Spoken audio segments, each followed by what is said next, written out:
Boa noite a todos. Com muita alegria, muita gratidão a Deus.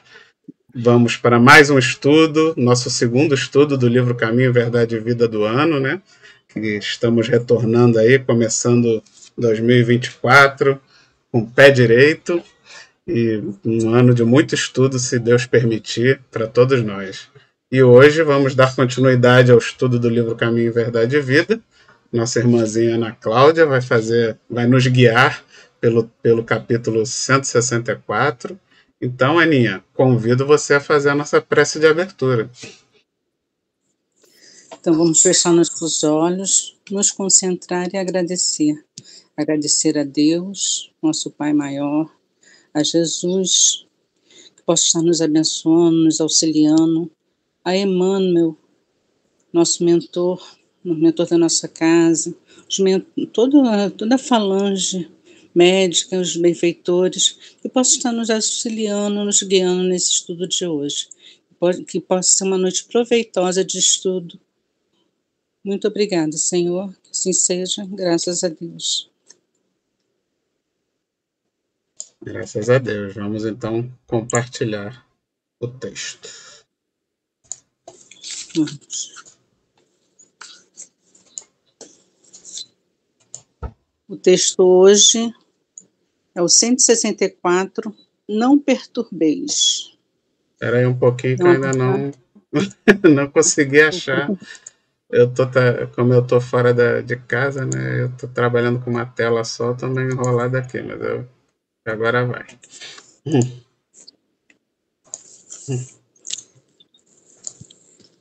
Como eu falei, né? O nosso estudo hoje é o texto 164, do Caminho, Verdade e Vida. Nós já estamos estudando aí há um tempinho, e o tema é Não Perturbeis. Há uma passagem onde Jesus fala, está em Mateus 19:6, portanto, o que Deus ajuntou, não separem o homem. Nesse versículo, ele é muito usado para falar sobre os relacionamentos afetivos, né? Mas nós vamos ver no texto que existe uma abrangência muito maior. Alguém quer falar sobre o versículo? Eu quero. Fale, Juju. Ana, eu sempre costumo falar que a gente tem que explorar um pouco o Novo e o Velho Testamento quando a gente puder, né? Então, isso é uma oportunidade que a gente tem através da casa de Emmanuel. Então, eu fui buscar isso, tá em Mateus, conforme você falou, 19:6, mas também está essa passagem em Marcos, no capítulo 10 de Marcos, do item 1 ao 12. E na realidade, Emmanuel pega só uma frase, né? Você já deixou bem claro aí para a gente que não é só ligado às coisas de relacionamento, né? De casal, né?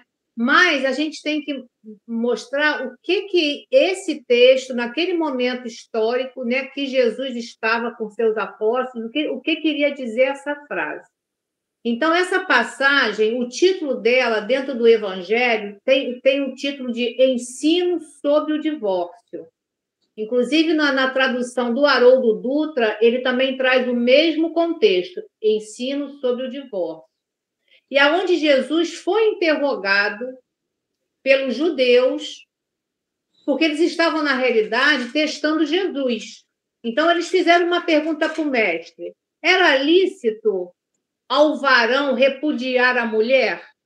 Aí, nesse texto do Haroldo, do Novo Testamento, ele coloca o significado dessa palavra repudiar. É libertar, divorciar, perdoar e liberar a dívida. Então, essa palavra repudiar, ela tem essas significações todas pela tradução do Haroldo. Inclusive, despedir, tá? E em resposta, o que o Jesus fala para os judeus? Que ordenou Moisés? Aí ele faz uma outra pergunta. A resposta dele é uma pergunta aos judeus. O que ordenou Moisés? Moisés, aí ele explica, Moisés permitiu dar a carta de divórcio E Jesus, porém, lhes disse: por causa da dureza do vosso coração. E Moisés escreveu este mandamento. Então, pela dureza do coração do povo naquele momento, né, foi necessário que Moisés colocasse essa condição dessa carta de divórcio, né? Jesus, porém, falou: quem repudiar sua mulher, a não ser por infidelidade, que essa infidelidade aqui está como prostituição, adultério, práticas sexuais ilícitas.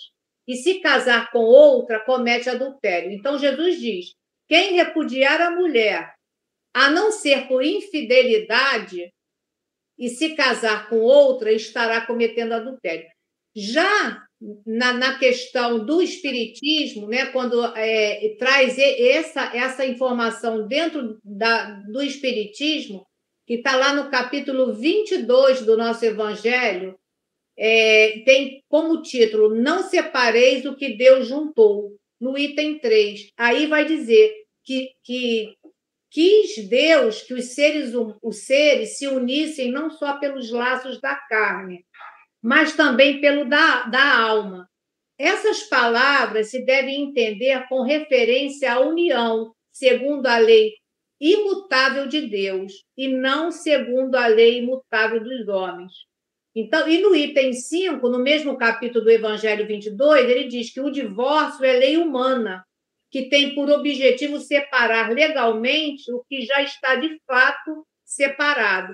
Então, o Espiritismo vem trazer essa melhor compreensão para a gente, né, que realmente, em cima do divórcio, né, tem essa situação do que uma coisa que já está separada, porque a lei de Deus ela não vai mudar, mas a lei do homem ela é mutável. Então, essa situação dessa frasezinha trouxe para mim todo esse contexto.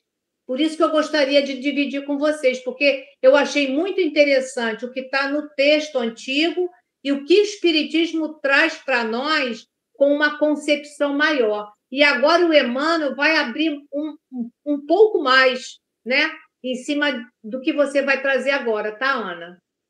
Tá bom. Verinha, quer falar? Peraí. É rapidinho, é só que isso que a Júlia leu, nós não combinamos nada. Eu fiz exatamente isso, não aquela primeira parte, mas o capítulo 22, eu também copiei ele todinho aqui, porque eu achei que ele frisa bem toda essa parte, sabe? Principalmente esse item 3 e o item 5. É só para complementar. E eu não fiz junto com ela, não. É sintonia, sintonia. Transmissão de pensamento. Sim. Então, vou compartilhar de novo. Traz-me. Não quer sair a mão. Aperta de novo na mãozinha. Mas não quer sair. Tô apertando. Agora saiu.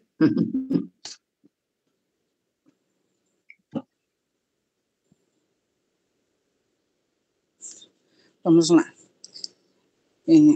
A palavra divina não se refere apenas aos casos do coração. Os laços afetivos caracterizam-se por alicerce sagrado, e os compromissos conjugais ou domésticos sempre atendem às superiores desígnios. Eu vou colocar aqui, vou fazer uma colocação. Os corações verdadeiramente afins superam todas as barreiras, com paciência, compreensão, companheirismo, laços de ternura, carinho, amizade e amor, trazendo assim o amor fraterno, né? Quando o relacionamento é baseado nas paixões do mundo, por vaidade, ascensão social e orgulho, tende a não ser duradouras. Né? E isso vem trazendo aqui no Evangelho segundo o Espiritismo, como a Julinha falou, né, o capítulo 22 fala mais sobre esse casamento do homem, a visão, né, do casamento do homem, o casamento de Deus, e sobre o divórcio. Alguém quer colocar alguma coisa? Eu quero, Ana. Eu peguei esse estudo com o Arthur, né? Eu estudei bastante com ele. Então, e coloquei também algumas coisas que vieram depois na minha mente e a gente foi se debruçar para estudar um pouco mais. Então, eu coloquei aqui algumas frases que eu vou ler para eu poder me lembrar do estudo. Que ele fala sobre... O Emmanuel traz para nós um entendimento maior com relação a essa passagem, pois já conquistamos algum amadurecimento nos sentimentos e conquistas também intelectual. Por isso que ele fala, né? Os laços afetivos caracterizam-se por alicerces sagrados e os compromissos conjugais ou domésticos sempre atendem a superiores desígnios. Então, Emmanuel aumenta para nós essa responsabilidade desses laços afetivos, tanto nos compromissos conjugais como no doméstico, na vida em geral, né? Então, ele diz: então entendemos que os laços afetivos são compromissos assumidos e que deveremos dar conta ao regressar ao mundo espiritual. Laços de ódio se convertem em laços de amor. Como assim, Júlia? Na reencarnação. Então, a gente só vai ter noção de toda essa situação nossa, né, desses alicerces, né, desses compromissos assumidos, que a gente muitas das vezes vai regressar ao mundo espiritual, como tem lá nos mensageiros, né, os médiuns que saem daqui falidos, e nós também, na nossa prática diária, né, nos nossos compromissos, que todos nós temos compromissos, né? E aí a gente sabe que, principalmente, esses laços de ódio, né, vai se converter em quê? Em amor. Por quê? Porque vai ser a lei do retorno, né? Aí eu vou parar por aqui, você vai ler mais, aí eu tenho mais outras coisas para comentar depois. Acho que a Vera vai falar. Não está saindo a mãozinha. A mãozinha dela ficou ali, ficou presa. Eternamente. Vera está sem som. Eu vou continuar aqui então, Vitor. Tá bom.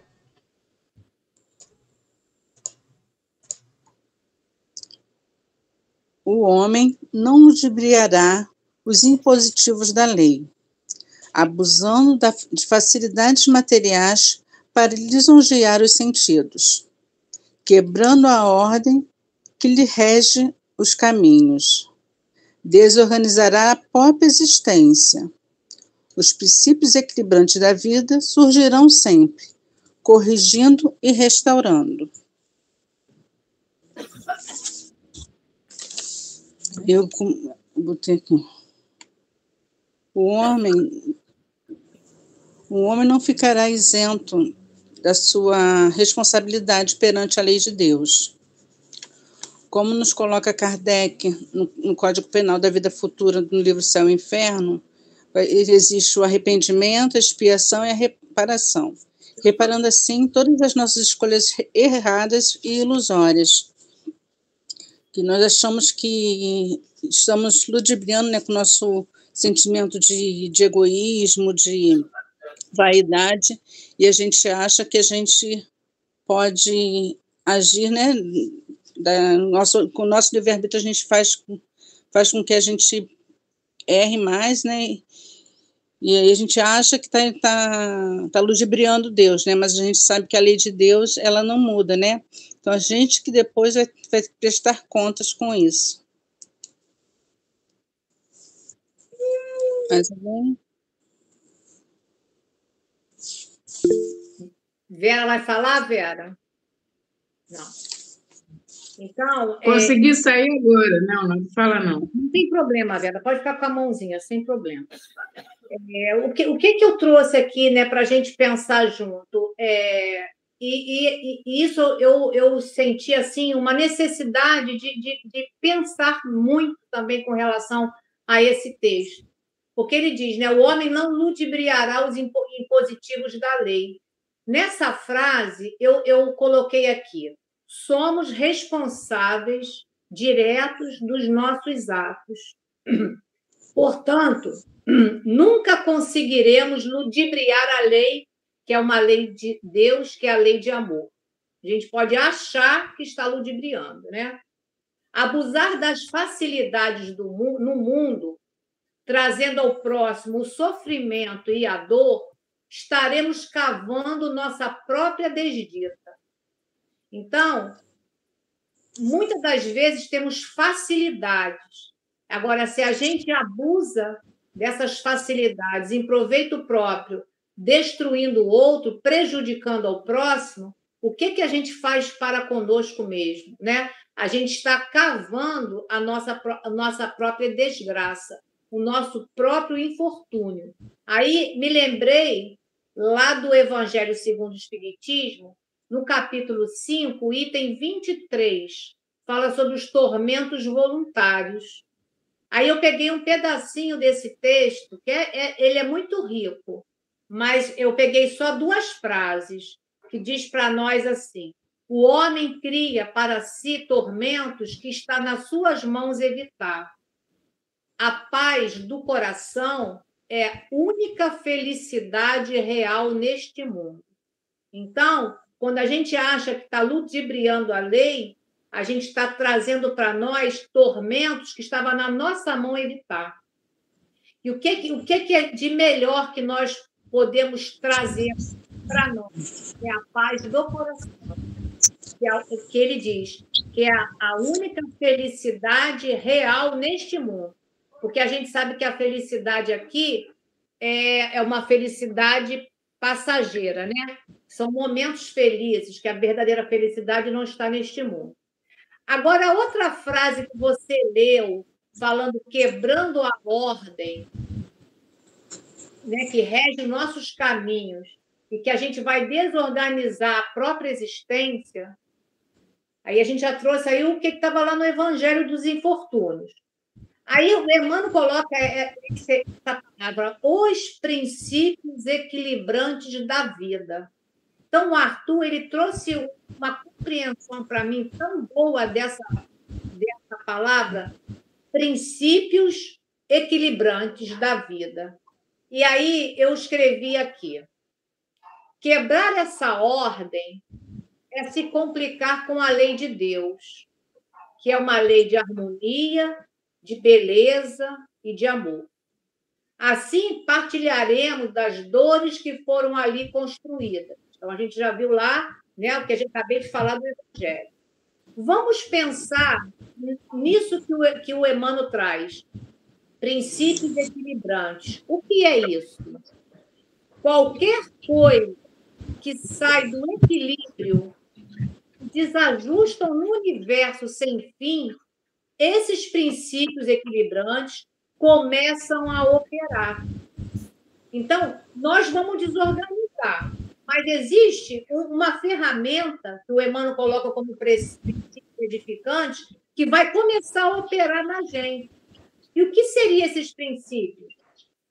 Vai ter algumas circunstâncias que vão acontecer na nossa vida, pessoas que vão cruzar nosso caminho, para que a gente possa enxergar essas nossas dificuldades, acontecimentos, para que o indivíduo comece a repensar nos seus atos, o que ele está provocando de mal para o outro, mas principalmente cavando para si os infortúnios ocultos, né? Então, esse princípio equilibrante será o quê? Será uma dor, será uma enfermidade, será um revés, será uma desilusão. E isso vai o quê? Nos reajustar para a lei de Deus. A misericórdia do alto sempre dará antes outras oportunidades que vão chegar para nós. Através de um livro, de uma palestra, mas normalmente a gente se cega que a gente não vê nada que é sutil. A gente está tão vidrado no mal ou em conquistas materiais, em coisas que estão além das nossas possibilidades, mas eu quero. E aí, o que vai acontecer? Daí vem o mais enérgico. O enérgico é o quê? É o freio, é a dor, né? É o revés, é o sofrimento. E aí a gente vai o quê? Tentar o quê? Entender o que está acontecendo. Mas nesses momentos a gente ainda se revolta contra a espiritualidade superior. Por que eu estou passando uma situação dessa?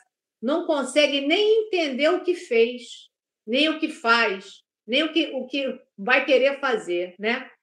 E o Arthur, ele trouxe uma frase, que aí eu fui pesquisar em que livro estava, do Emmanuel, porque se alguém quiser saber onde está, eu tenho um livro chamado Falando a Terra, é uma psicografia do Chico, tem vários autores espirituais, mas essa frase é do Emmanuel, que vai resumir tudo o que eu falei, né? Que o Emmanuel tem esse poder de síntese. A gazela abre os olhos ao canto do pássaro. A pedra, entretanto, somente acorda a explosões do dinamite. Então, a gazela, com o cantarzinho do pássaro, ela já acorda. A pedra, não adianta você cantar, ela vai ter que ser quebrada com dinamite. Então, esse princípio equilibrante será esse dinamite na pedra, que somos nós, cegos de interesses pessoais, de orgulho, de egoísmo e de todos os interesses materiais. Então, aí esse dinamite, ele vai ser o quê? A nossa dor, o nosso sofrimento.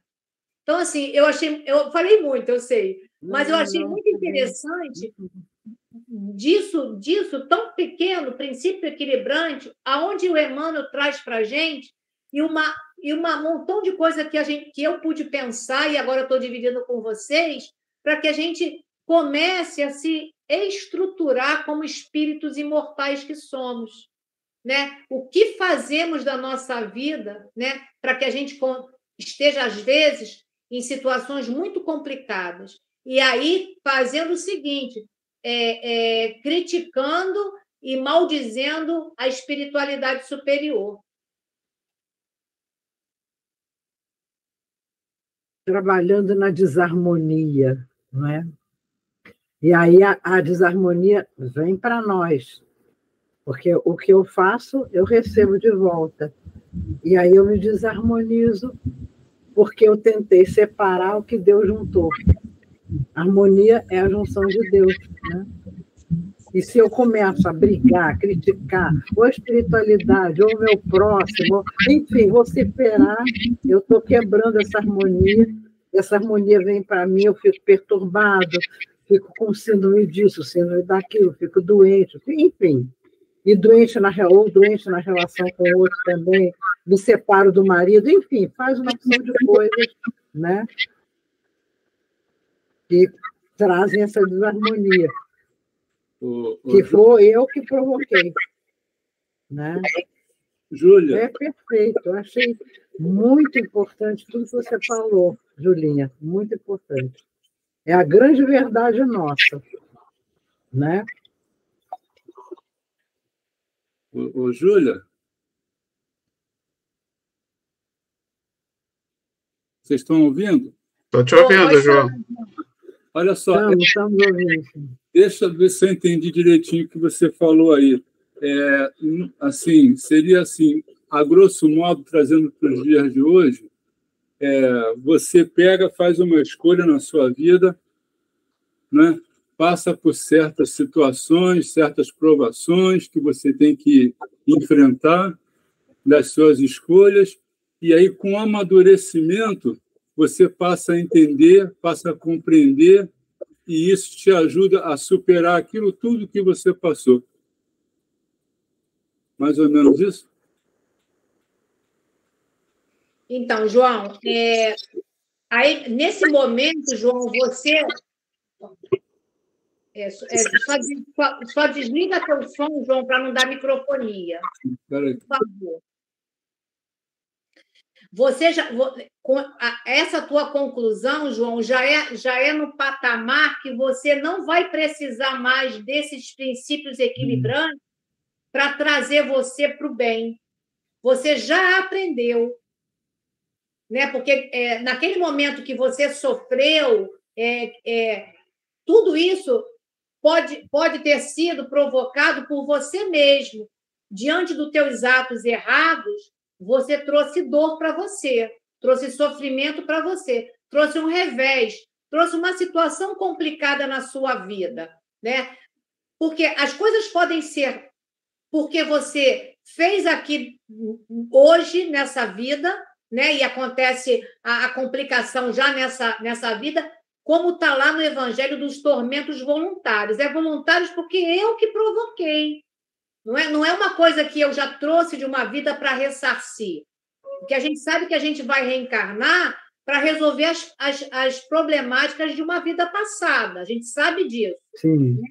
Mas se você sabe que você fez alguma coisa complicada nessa existência, né? Que você passou por uma dificuldade, mas aí você já deu o start. Não, eu não quero mais isso para mim.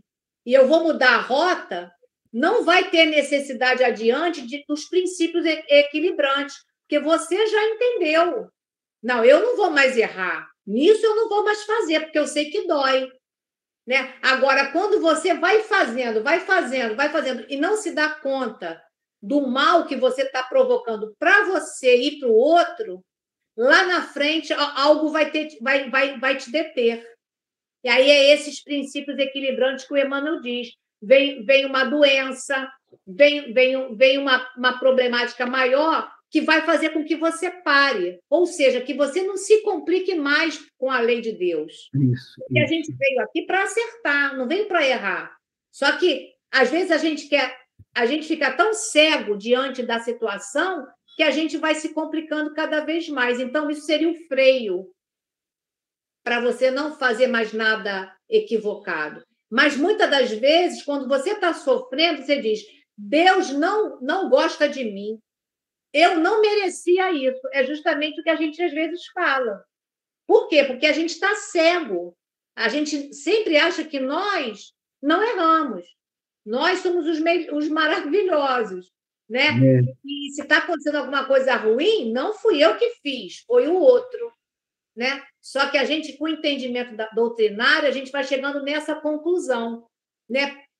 Não precisa mais desse freio, João, na hora que você aprendeu. Ah, não precisa, de jeito nenhum.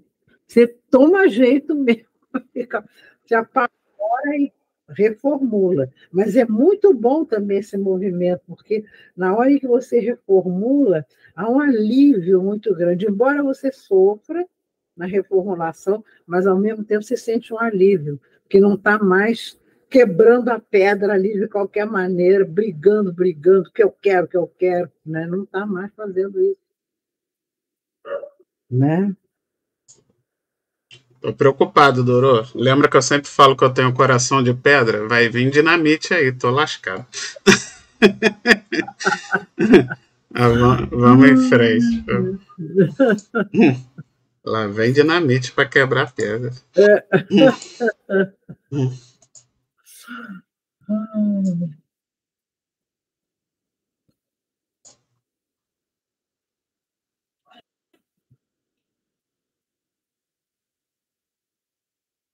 Vamos lá, Aninha. Tem que abrir seu microfone. Seu microfone está fechado. É isso que eu ia dizer. É isso. Agora, desculpa. Desconfigurou aqui o celular. A advertência de Jesus, porém, apresenta para nós significação vasta. Não separeis o que Deus ajuntou. Corresponde também ao não perturbeis o que Deus harmonizou. Aí eu coloquei aqui. Deus, em sua suprema sabedoria, fez todo o universo em harmonia, em movimento constante para o desenvolvimento e o crescimento de todos os seres. Ajuntou de forma que tudo fique em seu lugar perfeitamente. A natureza é o campo de trabalho do espírito, quer esteja na Terra ou em qualquer parte do universo. Alguém quer colocar? Eu me lembrei Deixa eu complementar, vou complementar aqui, já que você falou na natureza. Deus harmonizou, não devemos desarmonizar em todos os aspectos, né, da vida. Hoje temos um exemplo bem claro, a desarmonização da natureza. O que estamos escolhendo? O calor, as chuvas, raios, enchentes, frio, tudo fora da harmonia. E assim também podemos falar dos vícios, dos excessos, todos acarretam problemas de saúde. Quer dizer, a desarmonia em todos os setores só trazem consequências negativas, né? E da natureza, eu acho que é uma coisa tão gritante que todos nós estamos enxergando. Vamos ver. Só isso que queria colocar. É isso mesmo.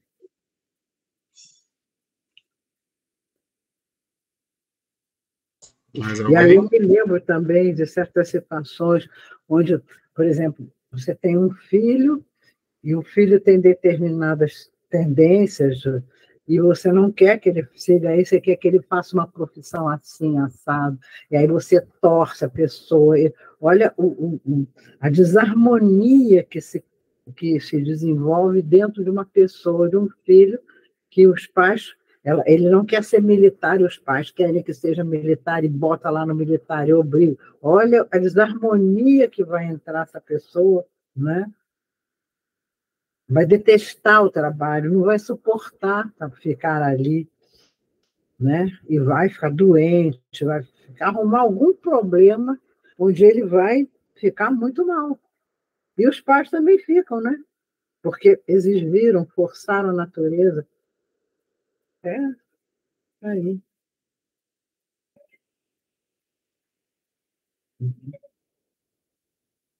Né? Já foi tudo dito, acho que não tem mais nada a acrescentar. Não. Está bem claro, para a gente ligar o mancômetro, Julinha, e tomar mais jeito, né? Então vamos em frente, Aninha. Não é? É isso aí.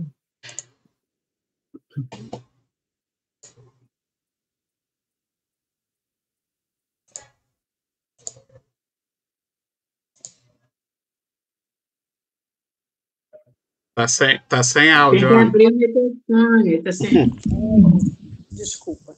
Ninguém alegue desconhecimento do propósito divino. O dever, por mais duro, constitui sempre a vontade do Senhor. E a consciência singela, vigilante do eterno, a menos que esteja o homem dormindo no nível do bruto, permanece apta a discernir o que constitui obrigação e o que representa fuga. Eu vou colocar aqui. Não podemos mais dizer que desconhecemos as leis divinas. A gente já sabe qual é o nosso dever, mas muitas vezes fugimos das responsabilidades. Não estamos mais no embrutecimento moral e intelectual. Devemos discernir e ajudar no desenvolvimento do planeta. E é isso. Eu quero falar agora, tá, Aninha? Você já terminou, Ana? Terminou? Então, quando a primeira frase que a Ana leu, que diz que ninguém alegue desconhecimento, né, do propósito de Deus. O dever, por mais duro, constitui sempre a vontade do Senhor. Aí, quando eu li o dever, eu falei, no nosso evangelho tem um capítulo que fala sobre o dever. Então, eu não posso deixar de colocar aqui para a gente, né, relembrar. Capítulo 17 do evangelho, no item 7, Lázaro traz para a gente falando sobre o dever. O dever é a obrigação moral da criatura para consigo mesma, primeiro, e em seguida para com o outro. O dever é a lei da vida. O dever íntimo do homem fica entregue ao seu livre-arbítrio. Por isso que a gente usa mal. O aguilhão da consciência confere à alma o vigor necessário ao seu desenvolvimento.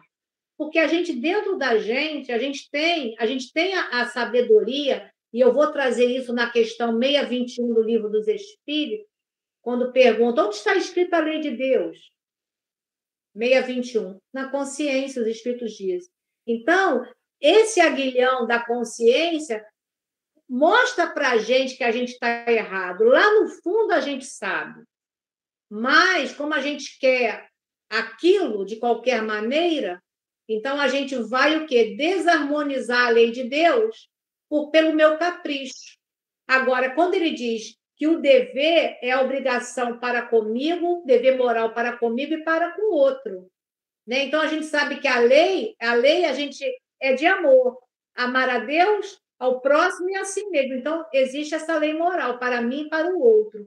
O dever íntimo do homem fica sempre entregue ao seu livre-arbítrio. Então, eu é que vou fazer as minhas escolhas. Eu posso me equivocar. Quando eu me equivoco e não tenho limite nos meus erros, uma hora chega o princípio equilibrante, que vai me barrar, né? Agora, mais adiante, eu coloquei aqui. Hoje já temos o discernimento do bem e do mal. Até porque a gente está na consciência com as leis de Deus, né? Na 621 lá do Livro dos Espíritos. Precisamos achar a porta do Evangelho. Por quê? Porque é uma porta estreita. Porque ali tem tudo que a gente deve fazer para... Por que tudo? Porque ali é o que Jesus veio ensinar. Se ele é o modelo, se ele é o guia, no Evangelho tem tudo que a gente poderia fazer para não precisar dessa lei mais dura. Mas ainda estamos o quê? No caminho, né? Por isso que a gente tem a dor ainda para nos direcionar, né? Nós não podemos dizer que não conhecemos a lei de Deus. O Espiritismo é para nós um universo de consolações e é também uma montanha de responsabilidade. Então, nós que já estamos dentro da doutrina espírita, nós temos já condições de entender o que é o bem e o que é o mal. E a gente tem aqui no Livro dos Espíritos, porque depois que eu já tinha feito esse estudo, eu senti uma necessidade de pegar dentro do Livro dos Espíritos o capítulo 1º da Lei Divina ou Natural, que fala sobre o bem e o mal. Aí tem uma questão que Kardec pergunta assim para os Espíritos, 630. Como se pode distinguir o bem do mal? Aí ele diz, os Espíritos dizem para Kardec, o bem é tudo o que é conforme a lei de Deus, e o mal, tudo que dela se afasta. Assim, fazer o bem é proceder de acordo com a lei de Deus.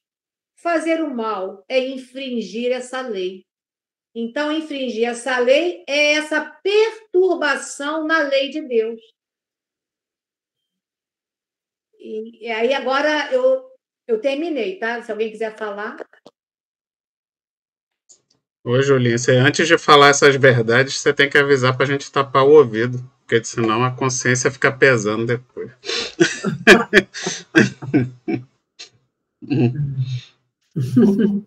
Esse capítulo é muito profundo, hein? Ele bota a gente lá embaixo. Agora eu já ouvi, não tem mais volta. Né? Agora a responsabilidade aumentou.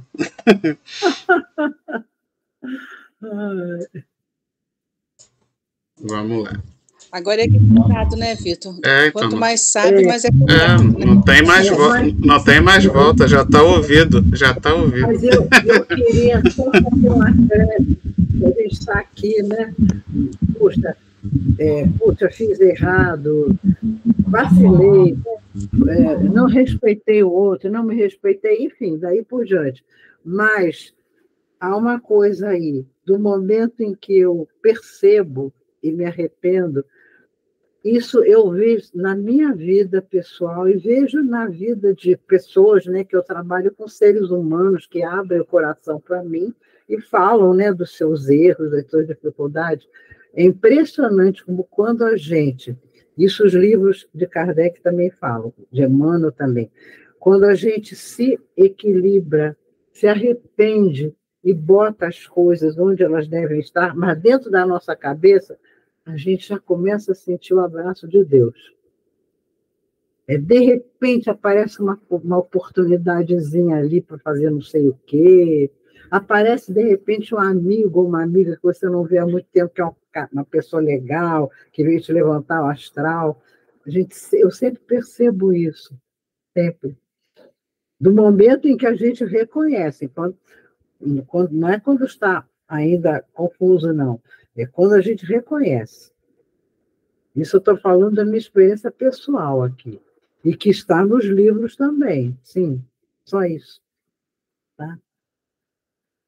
Né, que vem, ao mesmo tempo que ela dá o princípio equilibrante ali, que a gente leva a pedrada, mas como você falou, o objetivo é despertar, e não necessariamente fazer sofrer por sofrer, né? Então, no momento que aquele sofrimento causou o mínimo de despertar, a espiritualidade também já coloca aquele ombro amigo, aquela pessoa que vai te ajudar a sair daquela situação, porque o objetivo já foi cumprido, né? Do despertar. Então, realmente é a dor, mas junto da misericórdia divina ali também, sempre nos amparando dentro do possível também, porque senão a gente não desperta, né? Não. Mas nosso conhecimento, né? Ele faz aquilo com o coração. E a gente, muitas vezes, quando vai minimizar alguém que nos machucou, a gente já faz umas alfinetadinhas. Deus não faz isso, não. Deus não faz, né? É assim.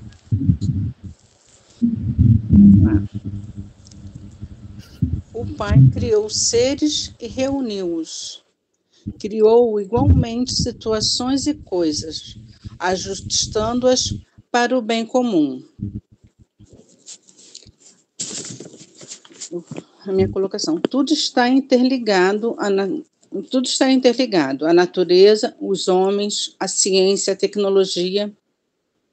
Temos o exemplo, assim, quando existe o surto de febre amarela, né? Que a gente vê assim, a natureza trabalhando para a gente e a gente ainda na nossa ignorância, né? Quando existe surto de febre amarela, é onde aqueles miquinhos, né, aparecem mortos, é exatamente na região onde está ocorrendo o maior número de casos, né?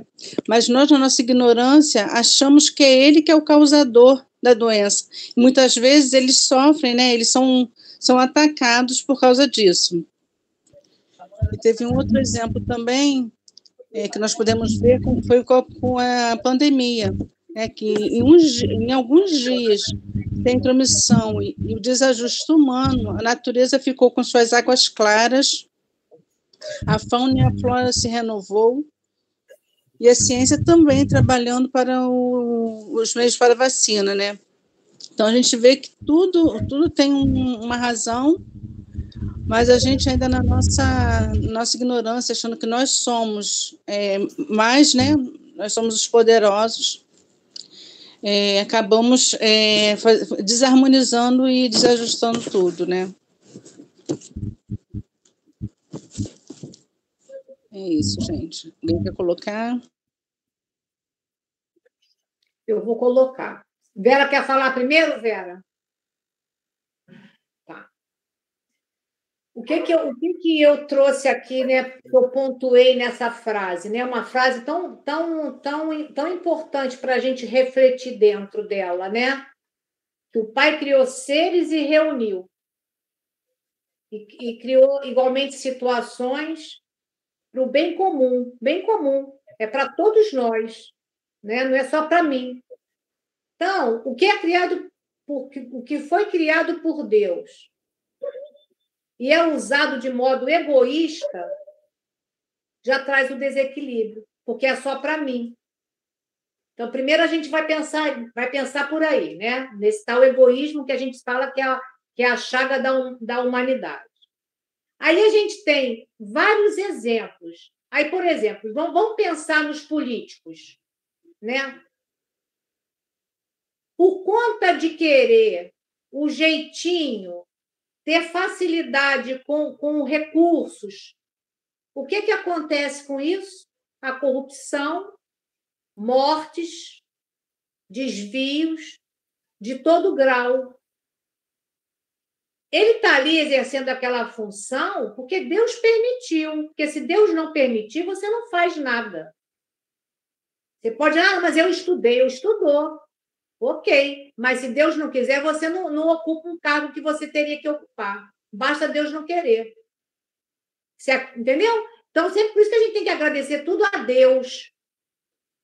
Porque eu tenho dinheiro. Tem porque Deus permitiu que eu tivesse dinheiro. Que se Ele quiser, amanhã eu estou pobre.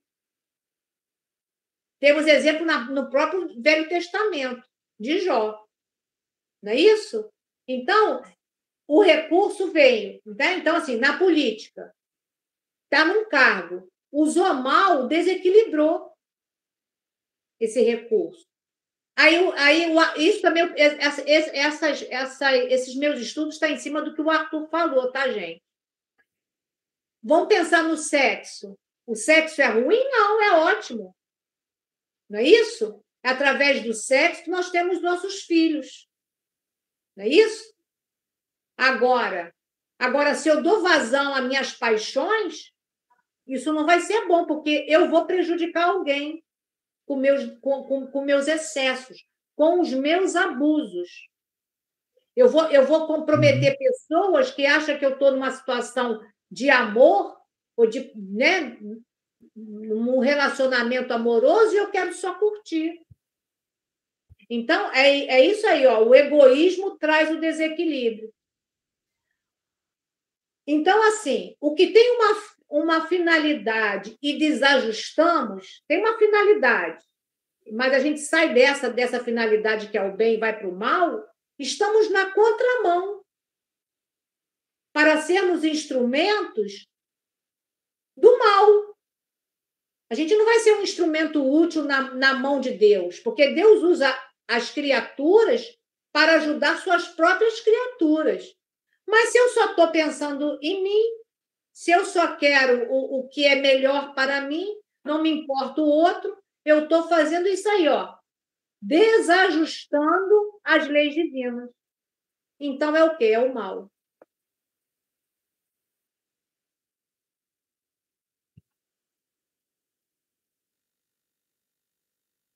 Mais alguém que queira comentar? Então vamos em frente.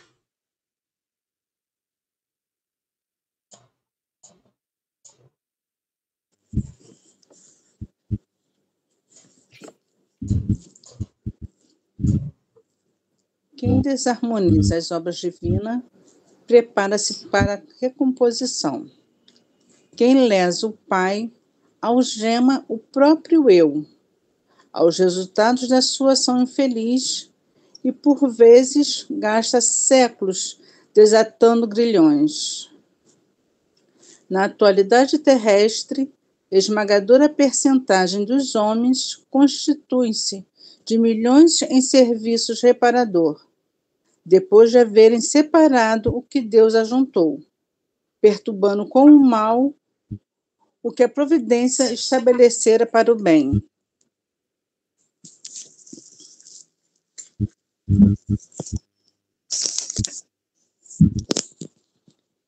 Aí minha colocação.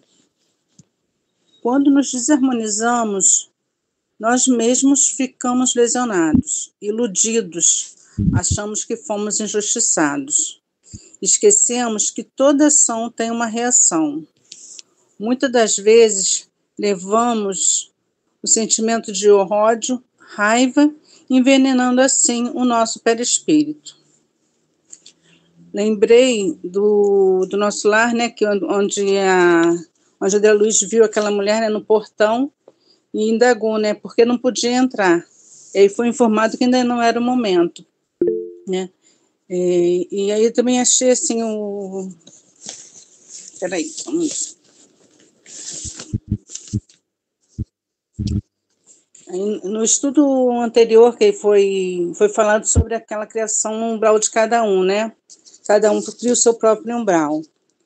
E onde existem também espíritos em torpor constante durante séculos, mas sabemos que em algum momento ele vai despertar, porque é lei de progresso, a lei divina, e com isso irá despertar também para as leis de Deus.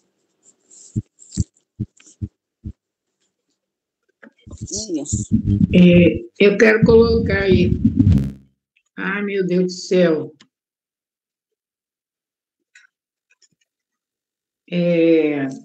No Livro dos Espíritos, na pergunta 135, Emmanuel define o mal.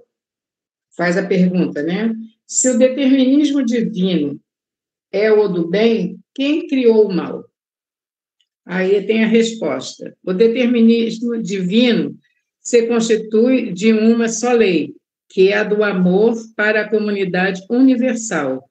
Todavia, confiando em si mesmo mais do que como é que é? Mais do que em Deus, o homem transforma a sua fragilidade em foco de ações contrárias a essa mesma lei, fazendo deste modo uma intervenção indébita na harmonia divina.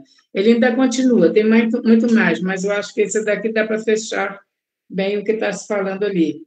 E nós sabemos também que boa parte dos encarnados no mundo já estão no processo reparador.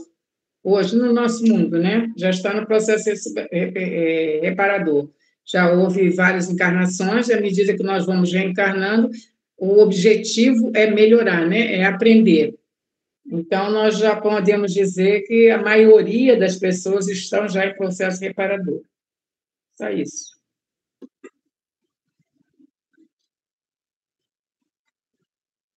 Eu quero colocar. A Vera falou assim, eu estudei, né? A mesma coisa que não foi junto, eu também tirei essa questão. Essa questão 135 é do livro O Consolador, não é do Livro dos Espíritos, não, tá? É O Consolador, é do Emmanuel, né? Que aí fazem essas perguntas e o Emmanuel respondeu isso que a Vera leu aí para a gente, né? Aí, o que eu trouxe aqui para a gente pensar juntos, né? Porque a Aninha leu dois parágrafos do Emmanuel, né?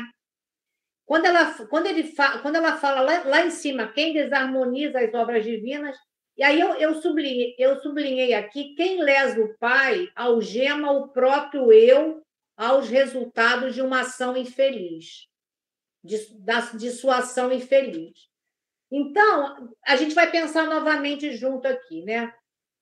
Se Deus estabeleceu uma lei, é uma lei de amor, é uma lei harmoniosa, a hora que eu vou ferir essa lei, o que vai acontecer? Eu vou ficar cativa dos meus próprios equívocos, dos meus próprios erros, né? E muitas das vezes eu vou desorganizar a minha individualidade, né, o meu progresso, né, como você, Ana, falou, né, que a lei de Deus é uma lei de progresso, na hora que eu vou me complicar, eu prejudico esse meu caminhar, essa parte individual, mas também estou prejudicando indiretamente também o outro, porque eu não caminho sozinha, eu caminho com o outro. Então, a hora que eu vou me desarmonizar, eu também prejudico a coletividade, de alguma forma, talvez não diretamente, quando eu estou lesando a mim, né? E aí eu também trouxe aqui uma outra questão que eu botei assim: a necessidade do retorno, como a Vera fala, para essa reparação.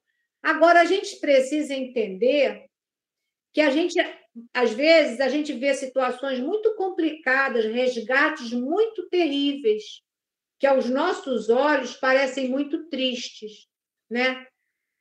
Então, a gente tem que ter compaixão, porque não é legal você apontar, não, se ele está assim, com certeza ele fez isso, aquilo outro. Que a gente escuta muitas pessoas falarem isso. E isso não é de um cristão, não é da lei de harmonia, né? Então, a gente sabe que teremos que ter compaixão até pelo aquele que está sofrendo, às vezes numa dificuldade grande, que ele mesmo construiu. Se não foi nessa, foi na outra vida passada ou em outras vidas lá atrás, né? Agora, quando Emmanuel diz aqui, na atualidade terrestre, esmagadora percentagem dos homens. Constitui-se de milhões em serviço reparador, a gente tem que se incluir, né? Porque é muito legal quando a gente fala os outros, não, porque eles, quem é eles? Sou eu. Sou eu. Porque é muito fácil falar, não, porque eu estou na doutrina, né? Então eu. Não, eu estou aqui no meio desse turbilhão aí, dessa esmagadora percentagem. Né? Por quê? Por que eu acho, por que eu tenho certeza que eu estou? Porque senão não estaria reencarnada no mundo de expiações naquele mundo. No planeta Terra. Basta estar no planeta Terra para estar na expiação. Então, porque é um planeta.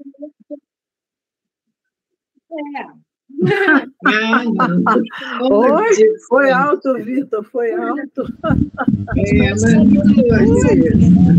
Lá no Evangelho, no nosso Evangelho, segundo o Espiritismo, no capítulo 3, no item 4, tem lá uma classificação dos mundos. Aí tem lá, ó, mundo de expiação e prova.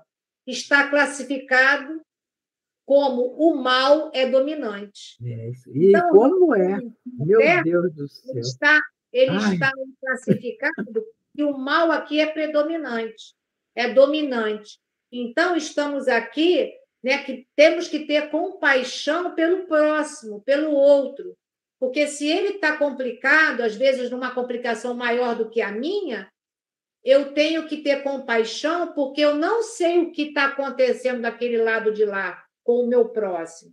Mas a gente tem que ter compaixão, né? E a gente tem que ter o quê? Trabalhar a nossa caridade e não simplesmente julgar. São eles, não, somos nós que estamos aqui reunidos.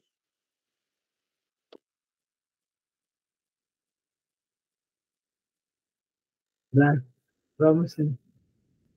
Vamos sim.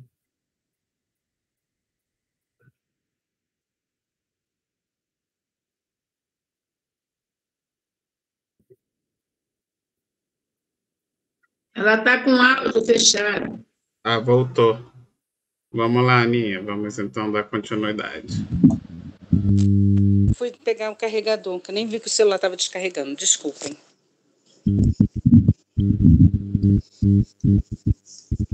Vamos lá, no último parágrafo agora, né?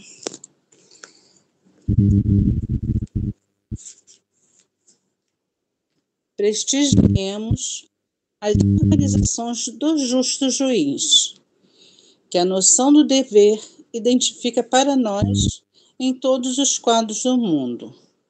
Às vezes, é possível perturbar-lhe as obras com sorrisos, mas sempre, invariavelmente, forçados a repará-las com suor e lágrima.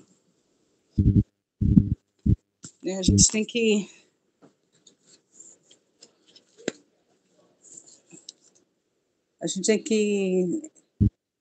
agradecer, né, por esse Deus maravilhoso que nós temos, de justiça, de bondade, de benevolência, né, e como diz ali, né, mesmo que a gente desarmonize, né, com sorrisos, a gente vai ter que, no momento, entrar em harmonia com essa lei, né.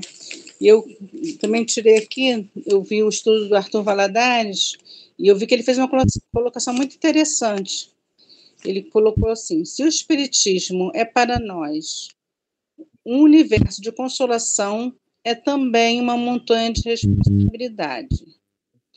O Espiritismo é uma montanha de responsabilidade, mas a fé transporta as montanhas.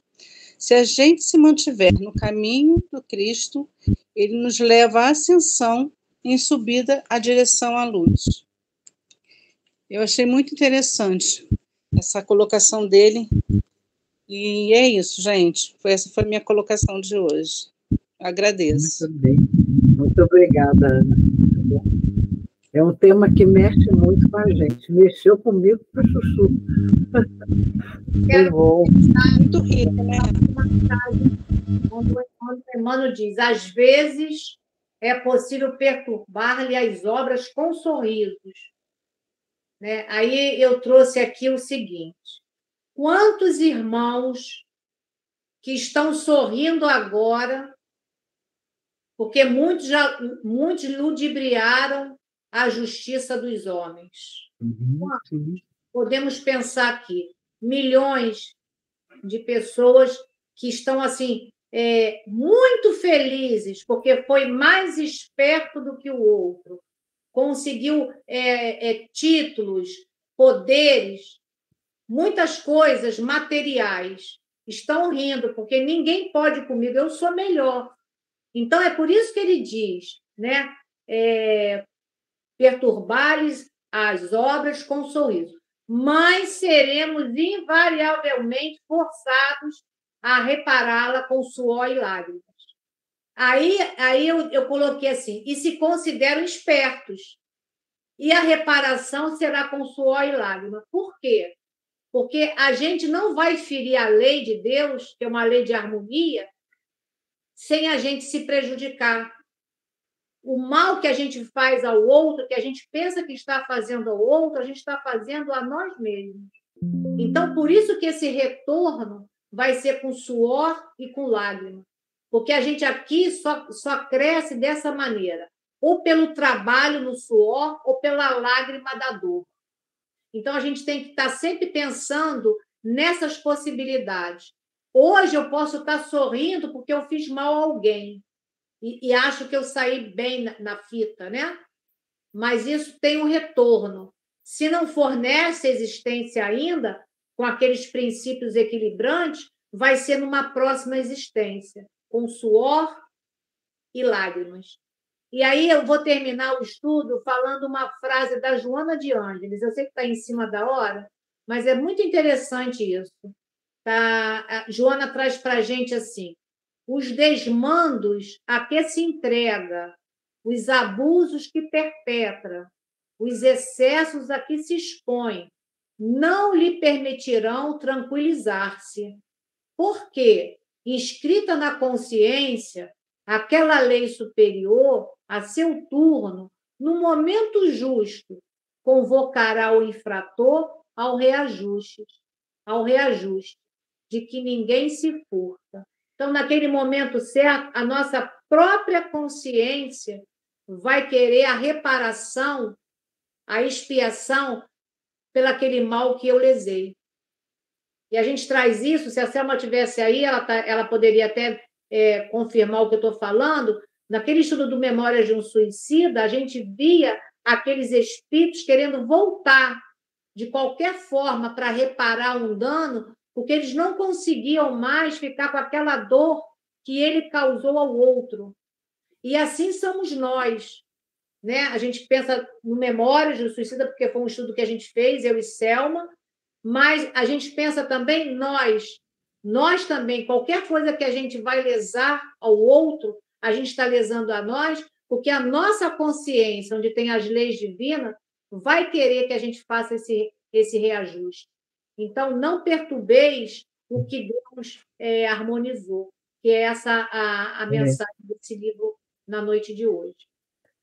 E, às vezes, a gente não repara com o outro, mas repara com outra pessoa, porque o outro já foi embora, ou já morreu, enfim, né? Mas aquilo continua, aquele mecanismo dentro de nós, até a gente se equilibrar. E vai trazendo um alívio muito grande, vai desenvolvendo outras qualidades que a gente tem escondidas também, na hora que a gente vai. É muito rico esse processo, eu acho. A nossa consciência não permite que a gente fique bem, né? Enquanto a gente não acertar.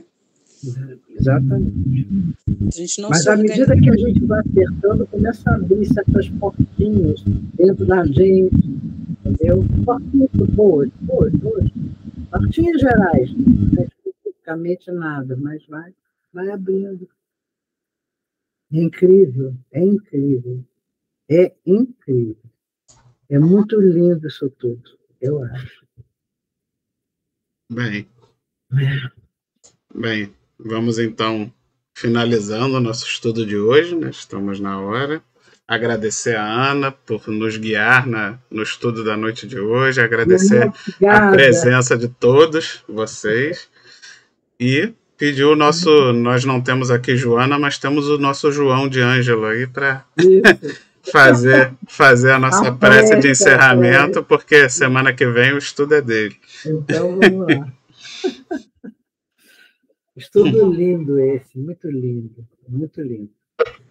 Semana que vem sou eu? É. A princípio, sim. Se você não puder, a gente remaneja. Mas a princípio, na agenda, está você. Tá bom. Vamos fechar os nossos olhos, elevar o nosso pensamento a Deus, nosso Pai, e agradecer por mais essa oportunidade que nós estamos tendo, reunidos aqui, né, para aprendermos os ensinos do nosso mestre e irmão Jesus, que nós possamos refletir o nosso dia a dia com esse estudo de hoje, né? Que nós procuremos pensar não só em nós, mas no próximo, né? Para que não venhamos a prejudicar o nosso irmão. Graças a Deus. Graças a Deus. Mais uma vez, agradeço a todos. Compartilhem com seus amigos, com seus familiares, e vamos fazer essa mensagem do Cristo ser difundida cada vez mais. Fiquem com Deus. Uma excelente semana para todos.